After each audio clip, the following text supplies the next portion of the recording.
love you, Cleveland, and I love you, Ohio, and a very pleasant welcome to this week's version of Bonus Time with Drennan here on the Big Play Sports Network. I'm Bruce Drennan along with Ryan Smith, and what a forthcoming weekend here in Cleveland, Ohio. The women's Final Four, obviously the Guardians home opener. And don't tell me that Ryan and I are not already ready for the big eclipse. Oh, Bruce, you already know I am very, very ready. You already mentioned the Final Four for the women's. I can't tell you how excited I am. I was locked into that Iowa-LSU game. It was an incredible game. I'm very excited to see Caitlin Clark, Paige Beckers, amongst others, come to Cleveland to represent the Final Four, but also, as you mentioned, the eclipse. Obviously, that's going to be a blast, so I'm super excited for that. And obviously, we get Guardians season, so we got a lot of things to be excited about here in Cleveland. I got to take my eclipse glasses off because I can't see my copy without them. With them on, unbelievable how strong they are. I guess it's going to occur around 3:38, I think. I heard come Monday for the Guardians home opener. At any rate, sometime back, the home opener was sold out. The sellout marks the 31st consecutive sellout on opening day for the Indians, now Guardians. That goes back to 1994. The first homestand includes this three-game series against the Chicago White Sox, and then the New York Yankees come to town. The eclipse, the first total eclipse since 1806 in Cleveland, and it coincides with the home opener because the Guardians are well aware of it. Some of the opening day ceremonies will include the ceremonial first pitch being thrown out by Corey Kluber and Michael Brantley. More about that in just a moment, but the gates are going to open at 2 p.m. At 2 p.m. Now, the eclipse is anticipated to be occurring at 3:38 precisely in the afternoon. The pregame ceremonies will then follow at 4:35. Now, Corey Kluber and Michael Brantley, they have both announced their retirement from baseball, and indeed they were both part of the 2016 Cleveland Indians team that won the pennant and lost in the World Series in 7 games, and that extra inning 7th to the Chicago Cubs. Chief of Staff at NASA's Glenn Research Center, Rodion Sledge, will sing the national anthem as well as God Bless America. Army, Navy, Air Force, Space Force, and Marines will be extending the gigantic American flag during those festivities, and also a flyover from the 910th Airlift Wing out of Youngstown, Ohio, the Air Reserve Station there. DJ Cairo in the right field district, face painters, glitter tattoo artists, and airbrush artists at the family deck. It's going to be quite an event, and we look forward to it. I want to get to the opening of the season with the Guardians, but let's not be remiss and not talk about the women's Final Four. Caitlin Clark will be featured. She is extraordinary. What a shooter. And indeed, Iowa seeking that championship that eluded them a year ago, but they took a big step by defeating the team that knocked them off in LSU, Ryan. Yeah, I mean, as I mentioned, that game was just incredible. I'm mentioning Iowa and LSU. It was the most watched women's college game there ever has been. And I wouldn't be surprised to see this upcoming Final Four between Paige Beckers and UConn and Caitlin Clark and Iowa even exceed that. I think it's been truly amazing how we've seen these women's sports transform, most notably basketball. I mean, even outside the NCAA, we had the three-point shootout between Steph Curry and Sabrina Ionescu. That was incredible. Sabrina would have won the three-point contest if she was in it. That's how incredible of a shooter she is, and I'm glad that these women are getting the recognition that they are, and I think it's awesome that this is all going to happen in Cleveland this weekend. Yeah, and of course, South Carolina's undefeated. They're just an awesome team, and they are the favorite to meet the winner of UConn and Iowa in the championship. So that's going to be taking place this weekend. Friday, the semis, and then the championship will be on Sunday. Meanwhile, the Guardians opening up the season in a very impressive fashion, including last night's 5-2 victory over Seattle. What can you say about Shane Bieber? 6 innings, shutout ball, 9 strikeouts, no walks. He joins a very distinguished group of Cleveland pitchers historically who have started the season with at least 6 innings, giving up 0 runs in 2 games. He joins Scott Lewis, 2020, the most recent, Louis Tiant in 1966, Jack Kralik in 64, Dick Donovan in 62, Guy Morton in 1919, Fred Beebe in 1916, and George Kaler in 1912. Some household names for some of us, I'm sure, Ryan. Yeah, I would be lying if I said I've heard of any of those guys, Bruce. I don't want to lie to you. Can't say I've heard of them. The 2020 Cy Young winner has pitched now 12 scoreless innings, 20 strikeouts, and only one walk. I want to make a comment about him, which I have said earlier. All offseason, I told you I would not have traded Bieber. I would have had to have been so overwhelmed. But the reason is because this is a winnable division. It's the weakest division in the major leagues. Therefore, it's winnable, especially with the kind of pitching that we possess. So if we're catastrophically out of contention come deadline, end of July trading deadline, then you deal them. You get what you can get for them. But if we're in contention and win the division and qualify for the postseason, I guarantee you need a veteran presence in that rotation at the front of it. And the likes of Shane Bieber, you couldn't ask for anyone better, especially with the way he has started off this campaign. Now, the Guardians took advantage of his pitching in the fourth inning because of Seattle mistakes. Jose led off that frame with a single, and then their pitcher, Luis Castillo, got two pop-up outs before Will Brennan hit a line drive to right, base hit, but it was misplayed by Mitch Haniger, and he, as a result, committed an error, allowing Jose to score. And then, taking advantage of that mistake, Bo Naylor followed with his first homer of the season, a two-run shot, which gave the Guardians a 3-0 insurmountable lead with the kind of pitching that Bieber was displaying, let alone the relievers. And by the way, Clase recorded his second save of the season. So a great way to start out. The Guardians off to a very, very good start. And my point about being a winnable season, a winnable division, there's no question about that, Ryan. Yeah, no, absolutely, Bruce. I mean, Shane Bieber has been absolutely lights out these first two starts of the season, and I don't know how you can even entertain trading him given that we're in the AL Central, and if things continue this way, you're going to need him. He's going to be our number one. And, I mean, you go look at last year, the knock was, of course, the lack of run support for these pitchers. We know our defense was always going to be amazing. We know we had a very solid lineup pitching-wise, one of the best in the MLB. And then you go look at this year, how it started already. The Guardians already, as we're recording through these first 6 games, have scored 38 runs. The second in the AL Central is the Kansas City Chiefs with 21. I know the Tigers are off to a hot start, but I expect that to kind of burn out. And I mean, the White Sox are doing White Sox things. The Royals aren't very good. And then the Twins have now injuries to navigate with. So the Guardians are in a really good spot. And if they keep this run support up, I mean, the sky's really the limit. And the playoffs are right there for the taking in the AL Central. More about Major League Baseball, the Guardians, the divisional opening of the season with all 6 divisions in our third and final segment. By the way, coming up in the second segment, Kevin Mackey, the former head basketball coach at Cleveland State, led the Vikings to the Sweet 16. One of those victories over Bobby Knight's Indiana Hoosiers back in '86, that was. And it'll be fun to talk to Kevin. He was a scout in the NBA for the Indiana Pacers, hired by Larry Bird for 18 years, as well as being a great college basketball coach. But before we get to that, Cavaliers a winner last night, 129-113. LeVert, 26 points, 6 boards, and 5 assists. Allen, 21, 12, and 5. Mobley, 21 points, 7 rebounds, 5 assists. Strus with 15. Merrill off the bench with 18. Great performance. No Mitchell, the knee bothering him. And, of course, previously, Sunday, a loss to Denver. Friday, a win over Philly. And last Wednesday, a win, or a loss, I should say, to Charlotte. Now, the situation is that the Cavaliers are still holding on to the number 3 seed, I should say, here in the East. We're a game and a half behind Milwaukee for the number 2 seed.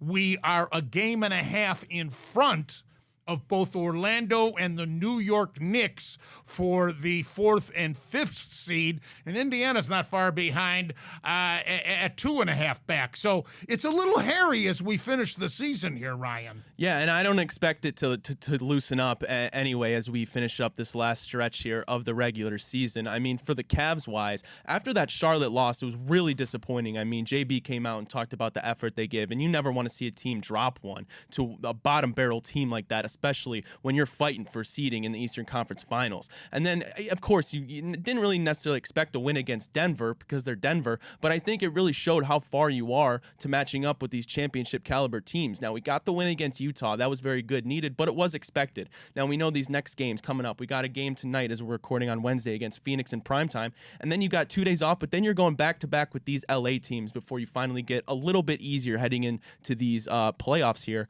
But yeah, I mean, the main thing has been these alarms sounding on Darius Garland. He hasn't been playing very well at all. We know we're going to need Mitchell to step up here. It's good that we have Jared Allen, probably the most consistent player here. And we know we have the pieces. Sam Merrill's playing really well. George Niang's played very well as well. And then Karis LeVert, on and off, kind of cold and hot, what you will, but he can turn it on when we need him. But it's ultimately going to be up to Donovan Mitchell, and we're going to need Darius Garland to step up here as we get to the playoffs. And, of course, that physicality is what we've talked about all season long. We'll see if it's there for the postseason. More forthcoming. Well, the NCAA basketball tournament's down to the Final Four with the semis this coming Saturday. Purdue and North Carolina State, and then Connecticut and Alabama.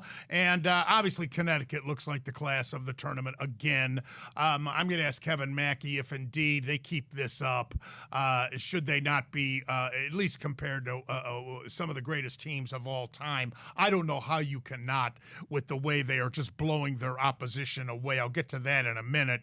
The matchup between Burns and Edey is going to be fascinating in that other semifinal game between NC State and Purdue. NC State takes the role now as the Cinderella team, but the Boilermakers, of course, have got a chip on their shoulder after the last 2 years, and of course the burden of being the Big Ten representative, because it's been so long since the Big Ten has won the national championship. So should be some fascinating college basketball this weekend here in Cleveland for the women, and obviously the men's semis and the championship, Ryan. Yeah, I think we're definitely more than likely going to get Zach Edey and Purdue versus Dan Hurley's UConn Huskies. I mean, Alabama, I don't really think they stand a chance. I mean, UConn is clear the class of the NCAA right now, and I think that's going to show when they advance to the finals. And then DJ Burns and North Carolina State, as you mentioned, they are the Cinderella. I do think it's going to be Purdue. I think they're clearly the better team. They have the best player in Zach Edey as well as DJ Burns has been playing. But I never counted out given how hot North Carolina State is. I mean, they ended up winning their conference tournament just to get in, and now they've rattled off some great wins. This one's probably going to be the toughest in Purdue and Zach Edey, and we all know that you're going to have to either get Zach Edey in foul trouble or pull out a miracle if you really want to beat those Boilermakers. But I know you, Bruce, you talked about all the time how down the Big Ten has been in basketball-wise, so Purdue really, maybe this will be the year that they finally get that championship, but I don't know. UConn really looks like the tough one to beat, and I think we're going to have our first back-to-back championship since those Gators in 06 and 07. Yeah, they're so complete. Alabama has never been to the Final Four, and they will be trying to become the 11th school to claim a national championship in both football and basketball. If you're curious, and I know you are, here are the others. As a matter of fact, before I do that, Ryan, I'll bet you can't name half of them. Okay, well, I know Ohio State. Ohio State is one. That's very obviously good. One. Yep. Let's see here. Are they names like that would shock me? You think? Like, are they like schools that I would be like, wow? Has Florida State won one? No. Has Florida. Florida's another. Very good. You're not looking this up while you're over there. No. Has USC? No. No. Okay. Wow. North Carolina. No, I don't think North Carolina ever won football.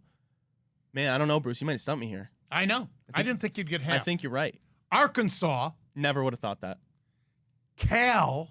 Okay. Wouldn't have guessed that. Maryland. Nope. Michigan. Oh, okay. I could have got that one. Yeah, I should have gotten that one.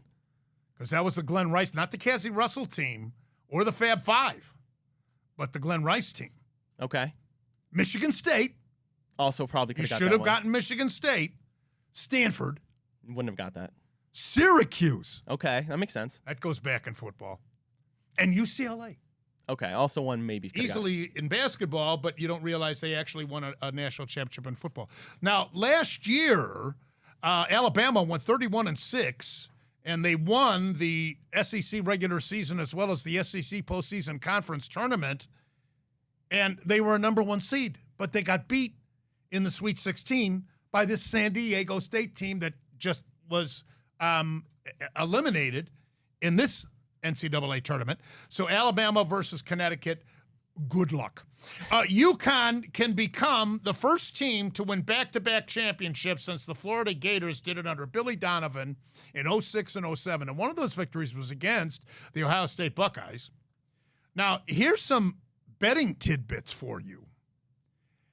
At least one team seeded 7th or lower has reached the Final Four in 10 of the last 11 tournaments. This occurred only 8 times in the first 32 years of seeding. That's from 1979 to 2010. It's been 32 years since a number 6 seed made the Final Four, and that's by far the longest drought among seeds with the Final Four appearance. Last year, no number 1 seed made it to the Final Four. We have 2 this year. That ended a streak of 10 straight years of at least 1. And UConn is 10. They are 10-0 straight up and against the spread in their past 2 tournaments. Every win has been by 13 or more points, and their average margin of victory is 23.3. So if they keep this up, Ryan, there's no way you can't put them in the category as one of the greatest college basketball teams ever. Yeah, I mean, they go back to back, as you mentioned. That hasn't happened here in nearly 20 years. I mean, Dan Hurley has done a tremendous job. I mean, they lost pieces last year. You lost Jordan Hawkins and a couple other guys. And then you have Donovan Clingan now, who's a projected first-round pick. Right. He's doing his thing, and he's done a tremendous job at that program. And now you got both UConn. You know, it was always UConn women's. You know, they're that with Gino Auriemma. Yeah. And now not only, it's kind of cool, Bruce, you have both UConns in the men's and women's and both North Carolina State here. I know. And the Big East, you can make we've talked a lot about the Big 12. You can make a case that the Big East is the best in basketball, and yet in football they're a nothing. Yep. Some of the schools don't even have programs. You know, so that's funny. All right, Kevin Mackey, the former head basketball coach at Cleveland State University, will join us next here on Bonus Time with Drennan on the Big Play Sports Network. Now here is the risk that Brown had to take with. Great to have you back with us. Bonus Time with Drennan here on the Big Play Sports Network. Gives me great delight to welcome to our show Kevin Mackey, the former head basketball coach at Cleveland State University. For those of you young viewers, you may not realize, but in 1986, Kevin made basketball history at CSU by leading the Vikings to the NCAA tournament, and the Vikings actually upset the Bobby Knight-coached Indiana Hoosiers in that tournament and St. Joe Hawks, who were very, very good that year, to make the Sweet 16. Kevin is also known for recruiting NBA players, 7'6" Minot Bull. I don't know if that's such a big deal today with as tall as Edie is, but nonetheless. Kevin was also hired by Larry Bird to serve as a scout for the Indiana Pacers for 18 years. He'll be inducted into the American Basketball Hall of Fame this summer in Detroit at Oakland University. An old friend, it is good to have you back on my show. How have you been? Great, Bruce. It's great to see you. You look terrific, and I'm looking forward to this. Yeah, me too, Kevin. It's been a long time since we've hooked up with one another on the air. I hope everything is well. You look great as well. You're retired now, are you not? That's right. I do a little consulting. I go for my walk every day to keep me active and reasonably fit. But I still love the basketball, and this time of year, I hear from some of my old guys from Cleveland State. Clinton Smith called me the other day, and he was one of the great players, probably the best two-way player at Cleveland State, and he was just terrific. Played in the NBA, and he called me the other day, and I was glad to hear that he's doing well. But yeah, it's a great time of year, a lot of fun. I got to pick your brain about this tournament. Obviously, we've come down to the Final Four. It looks like we're heading for a matchup between Connecticut and Purdue. But who knows? Who knows? I don't want to take anything away from Alabama or NC State. But if Connecticut keeps this up, Kevin, do they not deserve to be mentioned with the greatest teams of all time? UCLA, some of those Duke teams, North Carolina, Bobby Knight, I mentioned, that undefeated team that he had back in 7. Do they not deserve that with what they're doing? No, that's a great point, Bruce. Danny Hurley, he learned all the lessons from his dad, and along the way, I know his brother Bobby pretty well. He scouted before he went to Arizona State. After he finished playing in the NBA, Bobby scouted for a number of years, and we'd be out on the road together. And he's a terrific guy. And what Danny's done, offensively and defensively, playing on both ends, that's where they're completely superior. That's to me, that's why they always win. And because some of these teams are great one way, but not the other. Houston was terrific defensively. Sometimes they would struggle offensively. And in the end, that caught up with them. I love the teams in the Final Four.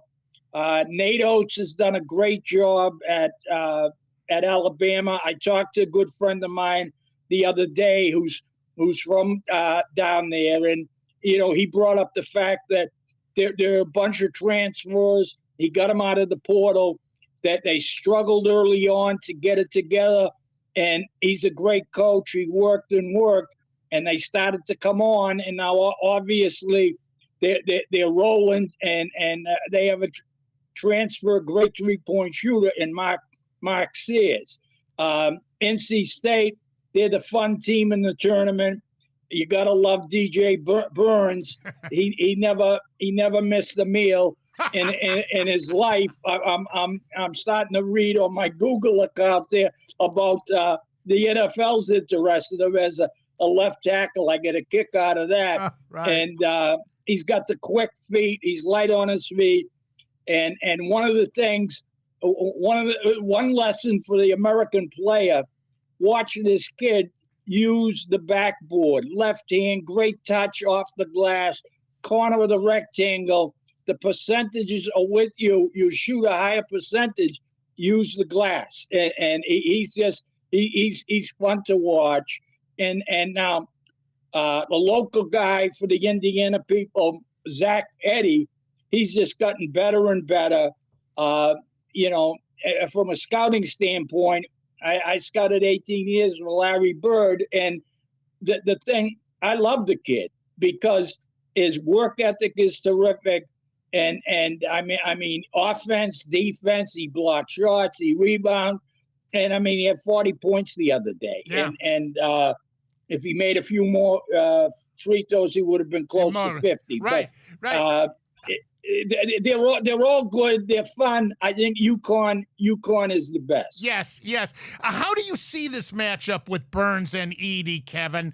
Obviously, I would think Burns is going to body him as much as possible, try to get him in foul trouble. But the thing about Edey, he's the one that gets other guys in foul trouble on a regular basis. I'm real curious how this will play out between those two. Yeah, Bruce, that's a great observation. The thing that Edey's so much bigger than Burns. At 7'4", and he's strong, and he works. He's learned the game. Matt Painter, I've known Matt for a long time. Matt's just got better and better every year as a coach. He's one of the best coaches we have now in college basketball. And I've got to give it, as much as I've really enjoyed North Carolina State's run, I've got to give it to Edie and Purdue. They learn the lesson. They go inside. They know where their bread's going to be buttered. They know where the wins are, and the wins are in. Get the ball into the big guy. I don't think Burns will be able to guard him. And if he tries to guard him and he goes a little too hard, I think he'll get in foul trouble, which will really hurt. It'll really hurt North Carolina State to try to play without him. Yeah, it'll depend on how tight the officiating crew or how loose they're going to be in calling these two guys in the paint. The thing I like about Edie is that once he gets it inside, he's got good court awareness. He's able to find his perimeter shooters, and these other guys on Purdue are good outside shooters. Oh, absolutely. And I mean, the team is built the right way. They got 4 guys outside on the perimeter that can shoot the ball, and Edie will pass it out when he's double the triple team. So that's what everyone wants to see, the matchup of UConn with their big guy Donovan. I hope I say it right. Klingon, is it? Yeah. He's a very good one too. And a lot of the mock drafts, he's ranked higher than Edie. I don't necessarily agree with that, but I think he's a terrific player. And I really like Cam Spencer, who's on his I believe his third school. He's a transfer. He can shoot the 3. He knows how to play, and he's a Danny Hurley. He's a Hurley type of player, tough kid. Great basketball IQ, and listens to the coach. And so that's why when you watch UConn, you're watching a basketball clinic. Yes. Yes, and the way the flow of the game, the way they weave, and they're passing and looking for the open shot. They can play at a fast pace. They can play you in the half court. And as you mentioned, they're a great defensive team too. Getting back to Purdue, when we were young, Kevin, I think you could legitimately make a case that the Big Ten was the best college basketball conference in the country. I mean, the year that Knight won undefeated with that Quinn Buckner, Kent Benson team undefeated, they beat Michigan for the national championship. We had other team, Cassie Russell, before them with Michigan. The Big Ten, the Van Arsdale twins at Indiana. I mean, it goes on with how strong the Big Ten was back then, but I'm very disappointed in the Big Ten, Kevin. I mean, it has been since Izzo and Mateen Cleaves since the Big Ten has won a national championship. Needless to say, they have big time underachieved. So there's pressure on Purdue in that regard. Not that they're thinking of that, but observers like me that are in the media, I point that out. Well, that's a great point. But as you know, it's cyclical, and I think now with the way the conferences have realigned, and now with the NILs, name, image, and likeness, and the transfer portal, the rules have completely changed. It's basically, I think, a one and done situation where when you figure on the team, it's a 1 year deal, okay? Because if you're at a mid-major, now I follow because of Lenny Kritschko, and I follow. He was close to the Oakland coach, and Greg Campy, who did a terrific job. He got me really interested in Oakland. I followed them, and so those kids. I mean, you saw what the Golke kid did. He was a Division II player. And I've always felt that you take some of the best kids from anywhere, okay, they can go up, all right? The kids who work and work and work, they can move up, and Golke moved up from Division II to Division I, and look at the show he put on. He had the whole country talking for 2 or 3 days with that shooting performance. And you go right down the list, and I think that the Big Ten is ready really rock and roll. I think in the next 10 years they're going to be right there, because the ACC, which is a great basketball conference, I think has been hurt some, and there's teams trying to get out of the ACC and the whole thing. Obviously, we know where the money is in the Big Ten and the SEC. Right. So that's really going to help Bruce. And I look for the Big Ten to come back in a big way. And I mean, with some of the teams they've added, it's only going to make them stronger. And with this Nils, they have such a strong financial base. I think they'll really do better. Let me ask you this, Kevin, since you brought up the NIL. Nick Saban just announced his retirement. He also was in front of Congress testifying that it used to be he'd go into a family's home to recruit, talk about values, developing the young man into the young person into a young man, and teaching him in that regard. Now, and I think it's a big reason why he did retire, amongst other reasons, obviously. What more is there for him to accomplish? But he said, now you go into a family's home and the first thing they ask you is, how much money do I make? So what is your opinion? I mean, there's real problems here. It affects basketball, not to the degree of football, but these are the two. And here's another point.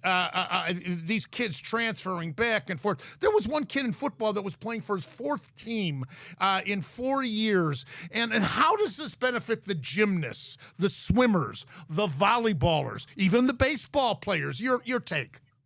Yeah, well, that's you bring up a great point. Now, I have two of my granddaughters, both my girls married hockey players, and my Cheryl, her two girls, Maddie won the Division III national championship at Middlebury a couple of years ago, and it was a great experience. And Ellie skates for Harvard. Now, I tell them all the time, because they've asked me, the revenue-producing sports, which we know, are football and basketball.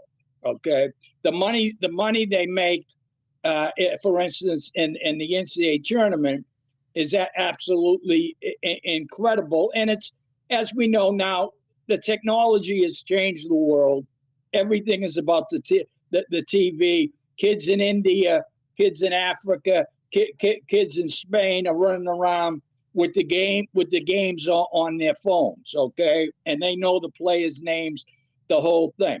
Okay, now, when a kid's 18 years old and he wants to go out for a job, one of the things he's going to ask is, how much am I going to get paid? He's concerned about that. Now in the sports, now let's think about an interior lineman who doesn't get his name out there. And very few college football fans know the names of the interior linemen, even at a school like Michigan that won the national championship. They all know J.J. McCarty. They all know the good running backs and the good receivers. Harrison, the great receiver at Ohio State. But the interior linemen, they're working day and night. They've devoted a big part of their lives in that weight room and conditioning and the whole thing. And now that it's out there, it's human nature. I don't think you can put the genie back in the bottle. That's why what I said, I think you're going to see it more and more. It's a one and done. It's not a 2, 3, 4, 5 year thing anymore. And you take veteran coaches who build cultures. Okay, sometimes it takes X number of years. Now, when I was at Cleveland State, I thought we were very good. In our second year, we won 21 games, and no one called us. No one gave us an opportunity. No NIT. I would have been delighted to go to the NIT, but no one had heard of Cleveland State. Now, the next year, now my guys are a little older. They're in the system more, the whole thing. bang, we win the 29 and go to the Sweet 16 and the whole thing. Now, I'm going to be honest. I'm not going to name names. We would have lost players off that team. Sure. Okay, to the bigger schools. Sure. They had NIL and transfer portals. Right. I guarantee it. It's human nature. And if you get some poor kid, he comes from the 5th floor of the housing project, okay, and with a single mother, and he's going to be the first one educated, college educated in the family, and a lot of our I'm talking our American system. A lot of our kids, not all of them, a lot of our athletes come from a step below the lowest step on the socioeconomic ladder, and this is a wonderful opportunity for them. This is a way out and up, and now their children are going to be educated in the whole thing. The family, it's the American way, moving up and out. Okay, so I think you have to make the adjustment. Some people, like I know some of the coaches personally, they're going to have a tough time with it. Okay, I know others that will thrive in it. And it's now the NIL and the transfer portal. That's the name of the game today. Yeah, and it's not going away. Do you want a 23-year-old, okay, playing for the national championship, or do you want an 18-year-old? You know, a grown man most of the time is going to beat a talented boy, 18-year-old boy. Right. A grown man at 23 is good. Is going to. I think most of the time is going to win, and that's what we see. So yeah. And I think it's tougher for the. Now I spent after I left Cleveland State, I spent I believe it was 7 years in the minor leagues, and the minor leagues were one and done. And you get the guy for the season, and you'd always be building. My assistant coach, I told him, get the names and numbers of the good players on the other teams, and get their agents' numbers and the whole thing. Because and he said to me, Kevin, why do you want me to do that? And I said, hey, you got to eat next season, and I've got to be able to pay the rent. So we've got to have a good team, or we won't have a job. We want to get some of those guys. And now that's what, like it or not, that's what college basketball has become. In reality, it's professional college basketball and professional college football. Yes. Now the other sports, because they don't draw the income, it's a little different. Yeah. Okay. It's a little different. I'm all for the women's sports.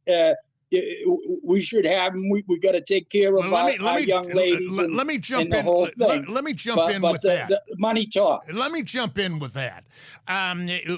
We've got it's not only a fairness issue for women's athletics in this country, but it's also become such a gigantic political issue. What do you think of these transgender men who are competing as women? We know that the swimmer is a very vocal spokesperson on behalf of women and how unfair this is, but it can your specialty, basketball, this can integrate into basketball as well, into women's basketball, and we've got the Olympics coming up. I don't know if they've set a policy on this, but what's your take on that, Kevin? Well, I have very strong feelings. I was a big fan of Bruce Jenner. Okay, he was a great decathlon guy, and he did America proud, and won the gold medal and the whole thing. Okay, now Bruce Jenner, or as everyone knows, has gone into his portal or whatever, and I just read the other day, about 3 weeks ago, he said, absolutely not. The men who transgender should not be allowed to compete with the women, and I'm in full agreement. Okay, and that comes. I mean, he's been there, done that. Right. Okay, there's not many of us who can say that.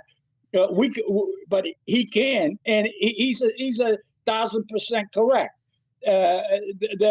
I think what a person does with their body is their own business, but you don't allow a man to go compete in women's athletics. Right. And my problem with it is, where are the feminists? I haven't heard one feminist speak out on behalf of these women athletes, and we'll leave it at that. Let me get into your professional career, because I think how it began is actually an incredibly amusing story for the viewers, Kevin.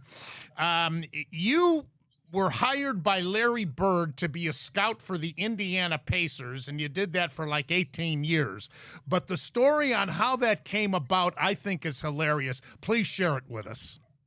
Yeah, well, Larry, I got a phone. I was coaching minor league basketball down in Florida, and I got a phone call, and the guy says to me, "Hi, Kevin, this is Larry Bird. I want to hire you to scout for me." And but I mean, so what I said to him, all right, I used the 4-letter word, and I said to Larry, I said, "Who is this? I'll give you credit. You do sound a little bit like him, because at that time down in Florida, I had just seen Larry on the TV. He was advertising for Boston Market. Okay, he was doing a commercial for Boston Market, and I'm dating myself with that." With that old time commercial, and he started to laugh. And I said, "Larry, if this is really Larry, give me your number. I'll call you back, and I'll have a completely different attitude." So he gave me the number. He says, "Please don't give this out to anybody." I said, "If this is Larry, I won't. If it's not, I'm going to put it on every bathroom wall, this number." And he's laughing. So I called him back. I said, "Oh, my God, Larry, I'm so sorry. I want to work for you. What's the deal? What are we going to do? And I want to go to the NBA." And he was terrific. And he thought he was going to Charlotte. And he was going to be a part owner of Charlotte. But David Stern had different plans, and he called me 6 months. We talked every month, and then he called 6 months later. He said, "I'm going. I know where I'm going. It's 6 months away. You just you keep doing what you're doing, and we'll go from there. And we'll talk every month." And so, yeah, that was the story. But it's not what I advise to any young person going for a job interview to curse at. I thought it was one of my friends playing a joke on me. Right. That's great. Traveling as you did, what did you look for in a potential pro player? Obviously, size, leaping ability, but give us the basics. What were you? What were you absolutely, looking for? Bruce. That's a great question. The first thing for anybody, we're human beings, is the eyeball test. You walk in, you take a look, because if a guy does not have NBA pro tools, okay, that means a body that's completely superior to the average person, okay.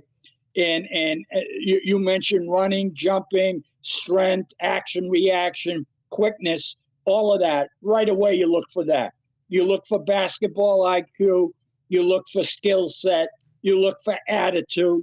You look for interaction with coaches, teammates, opponents, referees, the fans, all of that, okay? And because Larry said, "Kevin, how do you like to do it?" He said, "I know you look at a lot of video." I said, "Yeah, Larry, I like the video, but I like the video second." I said, "I want the eyeball test first, because I want to see what the camera doesn't pick up when he's off the court, the whole thing." And I go early. I watch the guy warm up, all of that. I do my homework on the guy's what's his work ethic and the whole thing. I mean, and for instance, there's a player that you mentioned earlier, all right, that I brought to America and played X number of years in the NBA. God rest his soul, Manute Bol. Now, his son, Bol, grew up in the United States. And Bol had every advantage as far as everything we have to offer in the United States, our facilities, our coaching, all the different teams, the technology, the whole thing. And Bol Bol has a skill level, okay, and he's doing better. He has a skill level of what you see now of the great young big guy who is changing the game in San Antonio, Wembanyama, okay, Wemby. Everyone calls him Wemby, all right?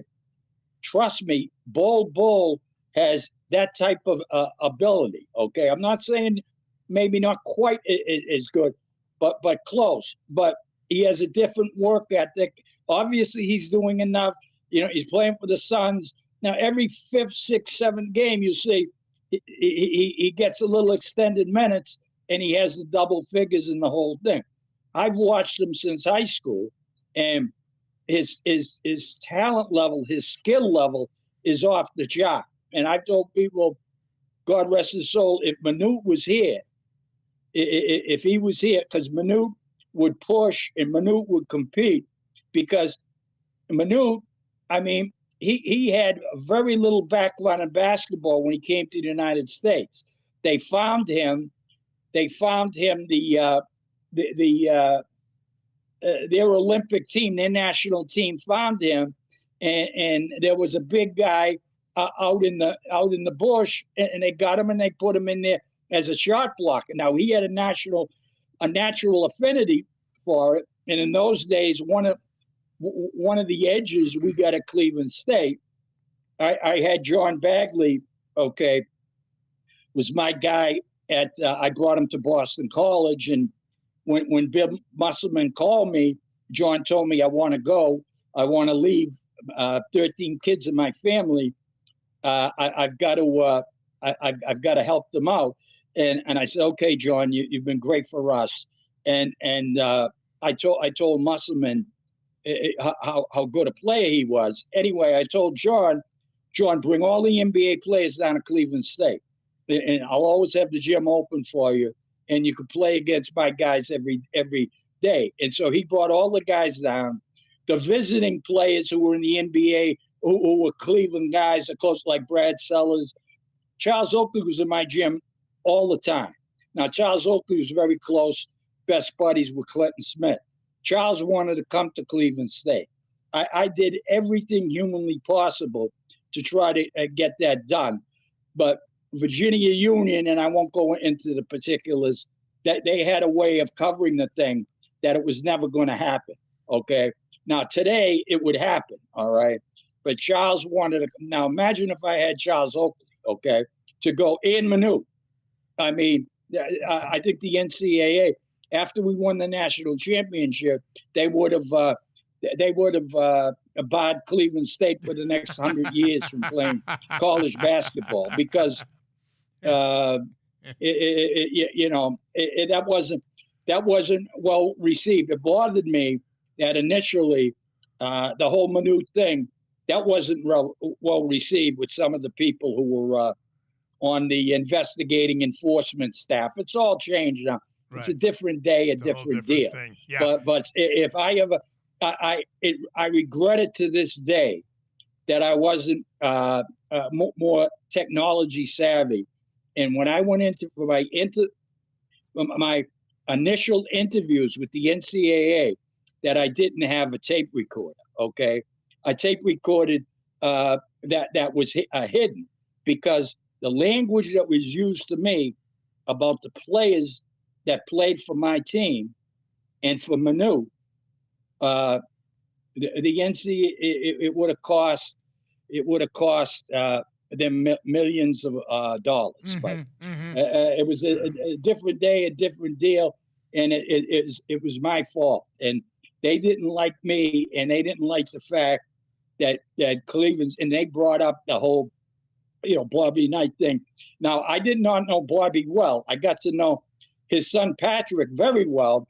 Patrick and I worked together for many years with the Pacers. Patrick was a longtime scout for the Pacers, and Bobby was a great coach. He was great to me personally. after we beat them, and always come up and talk to me. Couldn't have been more pleasant. And I was a great admirer of Bobby Knight. Yeah, one of the best, and no question.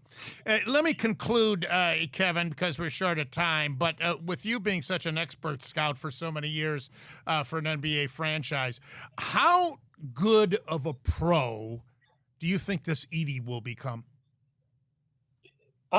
I really liked it because, first of all, attitudinally, I think he's terrific, all right? He wants to – see, this is so important.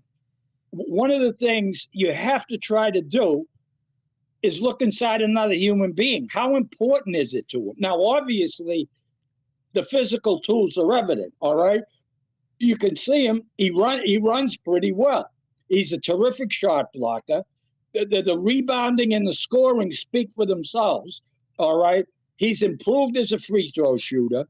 Now, I bring up, I hope I don't get the name wrong, because the Lopez brothers, Robin, the one who plays for the Bucks.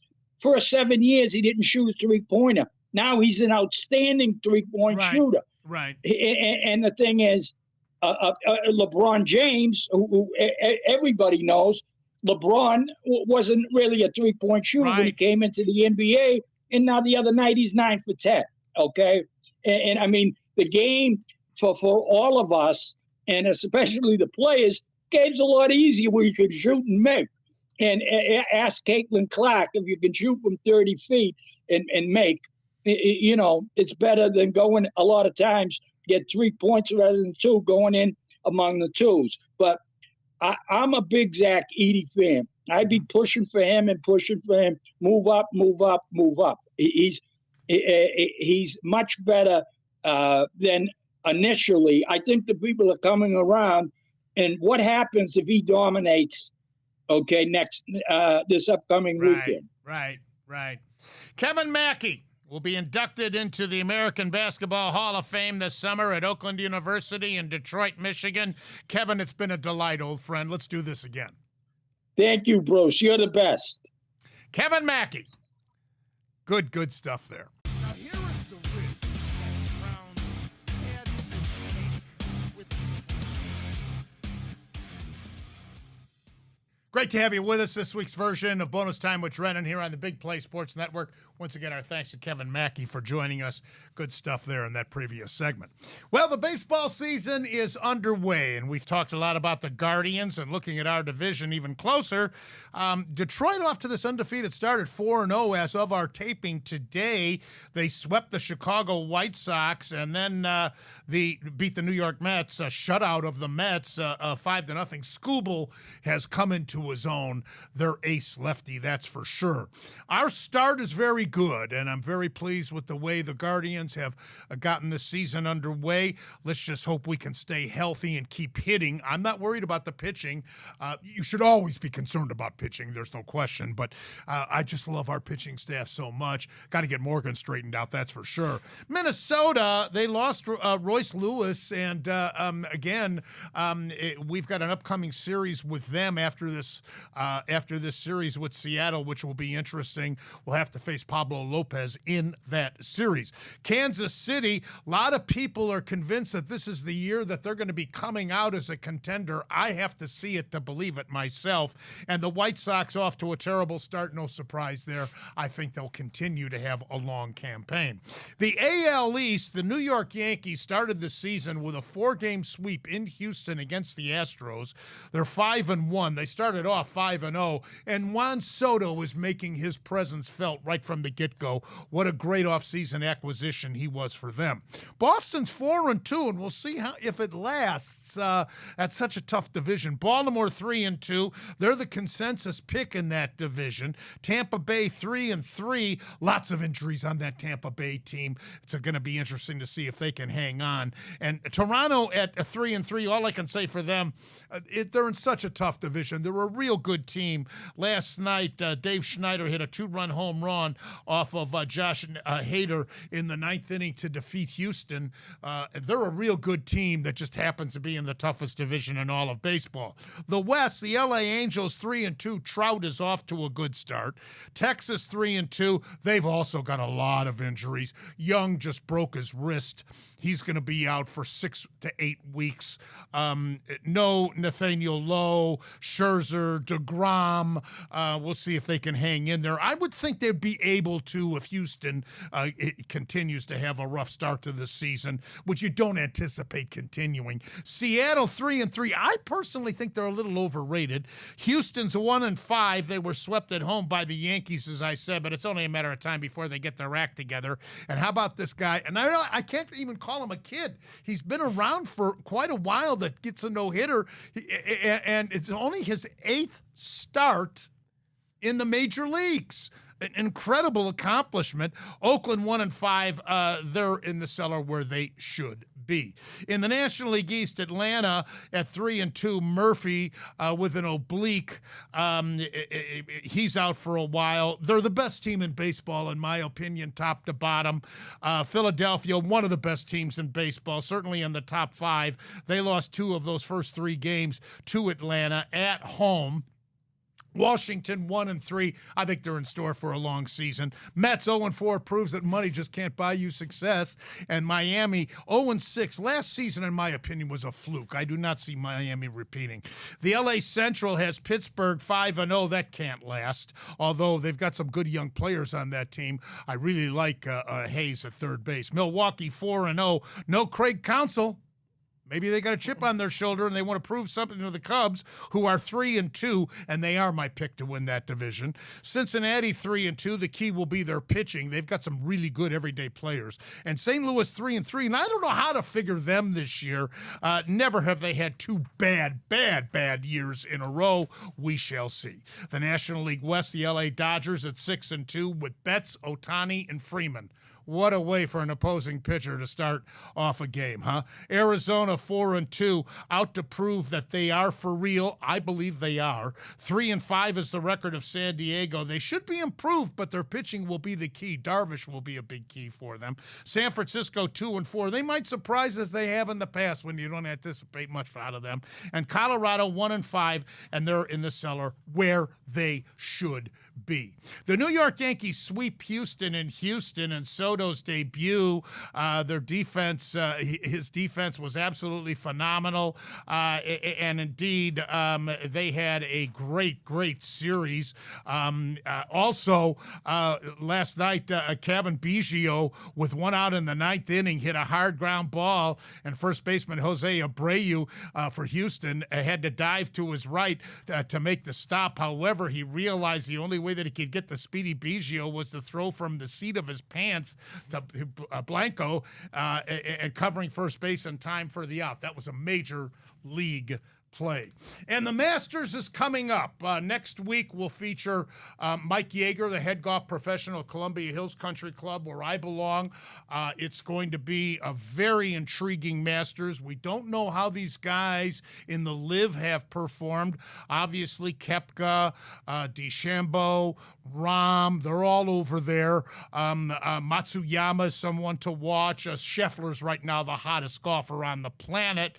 So we shall see. I'm looking forward to the Masters. Tiger Woods is in the field, as is lefty Phil Mickelson. We'll preview the Masters on next week's show. Now it's time for the Ask Bruce segment. Ryan, take it away. Alrighty, Bruce. Well, first one up, sticking with baseball here from our guy Andy. He references one of your answers from last week. He says, Bruce, because kids in the U.S. are packing the soccer fields and leaving baseball fields vacant, do you foresee a future that Major League Soccer could eventually overtake Major League Baseball in popularity amongst fans in the U.S.? I'm going to be 74 years old on May 1st. And God willing, I will not live to see that. I do not want to see that. I don't want to rush the event. But I don't want to see it. Already sticking with baseball here too. Although it's early in the season, have you noticed or picked up on any managerial differences between Terry Francona and Stephen Vogt? Not yet. As I pointed out all season long, maybe I have. The fact that he's willing, rather than going with that set lineup every single day, he's willing to flip-flop a little bit as he has with Jimenez, you might have imagined, whether he's going up against a lefty or a right-handed pitcher. So I like that. The biggest key to me was retaining Carl Willis for late-inning decisions and consultation as far as when and how to use that pen. Alrighty, last one here. Flip it to football, Bruce. Should the Browns miss the playoffs next season, God please no, do you see it costing Kevin Stefanski his job? Very well, it could, especially with them bringing in Vrabel, the Ohio State guy, who I was shocked was fired at Tennessee, quite frankly. So it very well might mean, and it depends on circumstances. If Watson gets hurt again, you can't blame Stefanski for that. But as I said, the clock is ticking, and that's the Deshaun Watson contract. So it's a very, very, very, very important year for the Cleveland Browns to not only make the playoffs, but to exceed what Flacco and the Browns accomplished this year. Advance past that first game, past that first round. I think it's vitally, vitally important. It's the third year of Watson's 5-year contract. Well, that's all the time we have for this week's version of Bonus Time with Drennan. And here on the Big Play Sports Network, we'll see you at the home opener on Monday. Not if I wear these things, because I can't see a thing with them on, Ryan. I don't know about you, pal. No, I couldn't see a thing. Do you have any special plans? Like, you going to go somewhere to watch it? Or No. Yeah. The eclipse, I want to see both that with my wife and then, of course, the game. So I'm looking forward to it very, very much. And looking forward to next week's show very, very much. I'm Bruce Drennan. On behalf of Ryan Smith, you have a great week. Enjoy the women's Final Four, the home opener, the eclipse, and we'll see you next week. Until then, as always, and most importantly, you remember, I love you, Ohio. And I love you, Cleveland.